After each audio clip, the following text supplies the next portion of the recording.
Saludos, Dios te bendiga grandemente. Mi nombre es Melody y bienvenidos a un episodio más de Dolce Estet Podcast.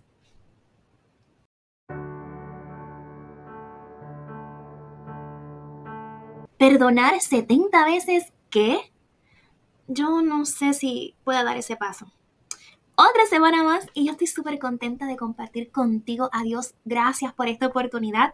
Hoy vamos a tocar uno de los 3 temas que fueron puestos en encuesta hace unas semanas y estoy muy emocionada porque sé que es un tema que puede ser sensible, pero que es necesario que se hable porque la palabra nos pide que tomemos esta acción y no siempre es fácil. Hay circunstancias que hacen que esto sea un poco... que sea desafiante, ¿no? Así que vamos a hablar del tema del perdón. Son muchísimos los beneficios del perdón. La ciencia ha demostrado que perdonar es bueno para la salud tanto emocional como físicamente. Sin embargo, no siempre resulta fácil dejar ir el resentimiento, sobre todo cuando la herida es reciente o el agravio es profundo y toca áreas muy sensibles en nosotros. Un artículo revisado, actualizado y verificado el 23 de enero de este año por el equipo de psicólogos de Psicoactiva, donde también este artículo fue publicado, menciona lo siguiente con respecto al perdón. ¿Quién sale ganando? Ambos salen ganando, el que da el perdón y el que lo recibe. Cito, tanto la persona que pide perdón como la que perdona consiguen una paz interior que es muy difícil de conseguir por otros medios, por lo que conviene practicarlo siempre que sea necesario. Evidentemente hay que practicarlo de corazón. Eso me llamó la atención. Volvemos, estoy citando artículos de psicología, pero toca aspectos que ya Dios en su palabra nos los dice. Y habíamos hablado de los motivos y las intenciones del corazón, ¿no? Por eso es que es tan importante renovar nuestra mente, renovar cómo pensamos las cosas, ¿verdad? Y porque eso también influye en lo que sale de nuestro corazón. Así que continúo. Es que me llama mucho la atención. Hay que practicarlo de corazón, porque de lo contrario no sirve de nada. Pedir perdón y perdonar deben ser actos puros para que la conciencia quede tranquila. Si no lo son, no sirve de nada y no conseguirás ninguna mejora. Quise comenzar con un enfoque no bíblico para destacar que la ciencia ha estudiado los efectos tanto negativos como positivos del perdón a nivel físico y emocional, al igual que a nivel relacional. Y como mencioné, tema que Dios menciona en su palabra siglos atrás. Veamos qué nos dice la palabra de Dios. Mateo 18 del 21 al 22 dice, entonces se le acercó Pedro y le dijo, Señor, ¿cuántas veces perdonaré a mi hermano que peque contra mí? ¿Hasta 7? Le pregunta Pedro. Y Jesús le dice, no te digo hasta 7, sino aún hasta 70 veces 7. Jesús es maravilloso en sus respuestas. Aquí es importante mencionar que 3 veces era el límite aceptado para perdonar, enseñado por muchos rabís judíos en esos tiempos. A la cuarta falta ya la persona no tenía por qué ser perdonada. Y Jesús le dice a Pedro, no solo vas a perdonar 7 veces, como tú dices, ¿verdad? Más allá de lo que el rabí judío en esos tiempos pues, permitía, sino que vas a ir más allá. Tú vas a perdonar 490 veces.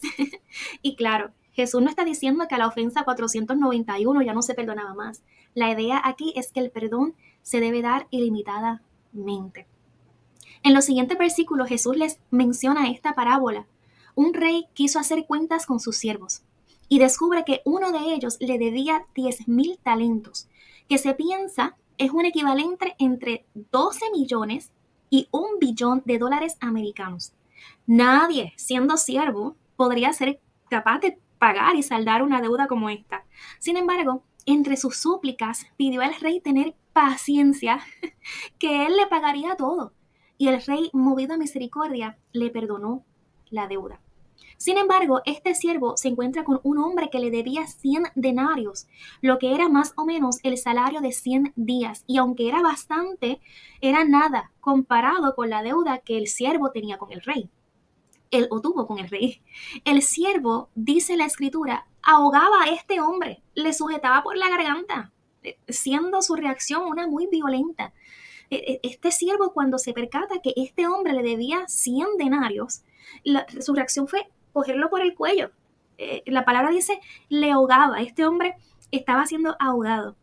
En ocasiones reaccionamos a las ofensas, a veces pequeñas, con sumo enojo y violencia, y seguramente quisiéramos un trato muy distinto si nosotros fuésemos los que hubiésemos cometido la falta. Este hombre suplicó de la misma manera que el siervo le suplicó al rey, pero el siervo no perdonó ni tuvo misericordia de este hombre. El relato no menciona si este siervo reconoció su falta de misericordia y perdón, da la impresión que no. Sin embargo, las noticias llegaron al rey y al enterarse, en el versículo 34 dice, entonces llamándole, su señor le dijo, siervo malvado, toda aquella deuda te perdoné porque me rogaste. ¿No debías tú también tener misericordia de tu consiervo, como yo tuve misericordia de ti? Entonces su señor enojado le entregó a los verdugos hasta que pagase todo lo que le debía. Versículos 35 dice, así también mi Padre Celestial, dice Jesús, hará con vosotros si no perdonáis de todo corazón cada uno a su hermano sus ofensas. Y este término hermano no es el que conozco, al cercano, al de sangre, no, a todo aquel que está a mi alrededor. Número 1. Cuando dice así también mi Padre Celestial hará con vosotros, el principio es claro. Dios nos ha perdonado una deuda muy grande. El pago del pecado es la muerte. Y Jesús pagó esa deuda.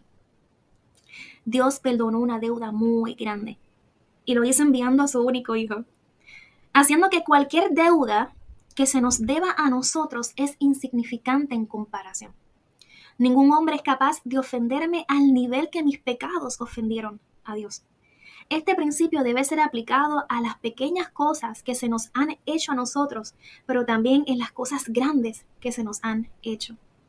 Con esto Dios, y quiero dejar esto claro, con esto Dios no minimiza las ofensas, tampoco le resta peso a aquellas que son extremadamente dolorosas, violentas y traumáticas.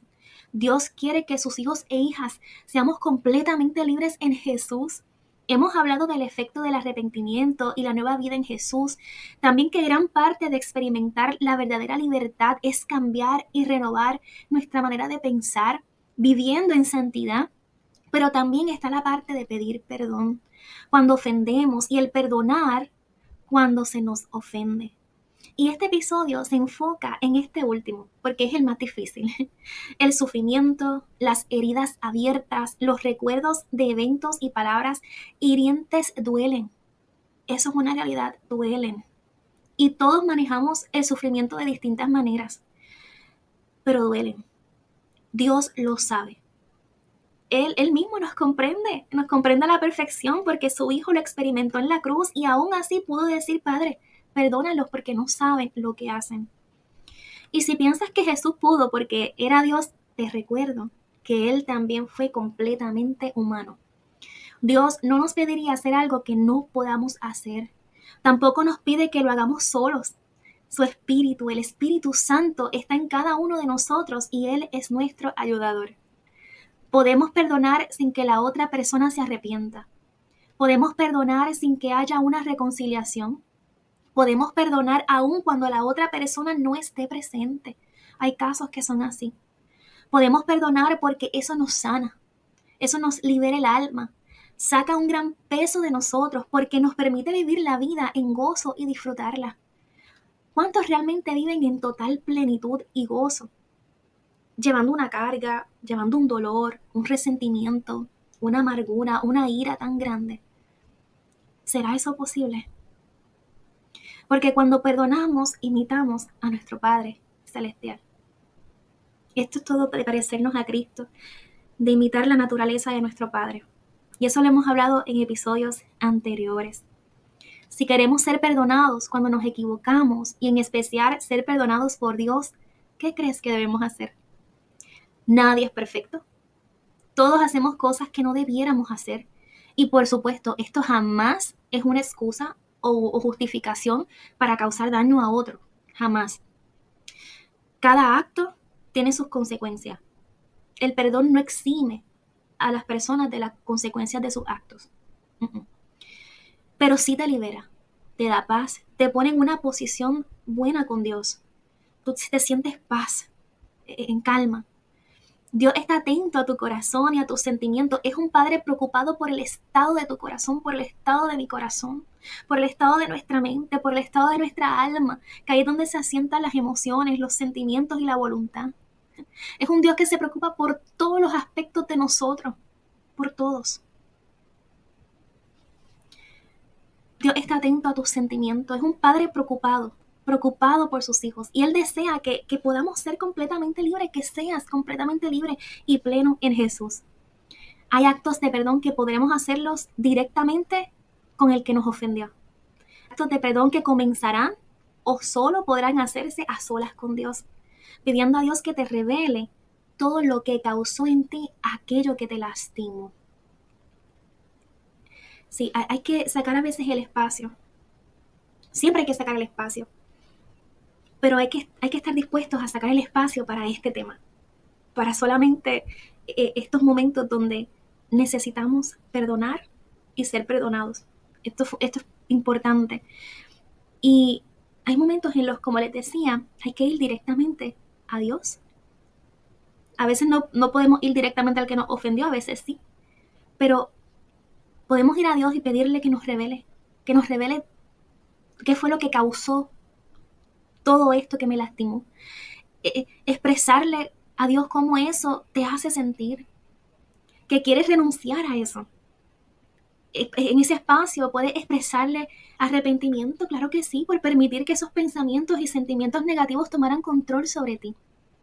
Es un hermoso espacio, momento para expresarle que perdonas a tal y tales personas por lo que te hicieron. Y pedirle al Padre que haga de tu corazón uno que perdone, uno sano y uno libre. Dios te bendiga grandemente. ¿Qué tú crees? Damos el paso. Si esta ha sido de gran bendición para ti, por favor, ayúdame con un like y compartir este mensaje de perdón sanador con otros que nos rodean y que este día sea de gran bendición para ti y nos veremos la próxima.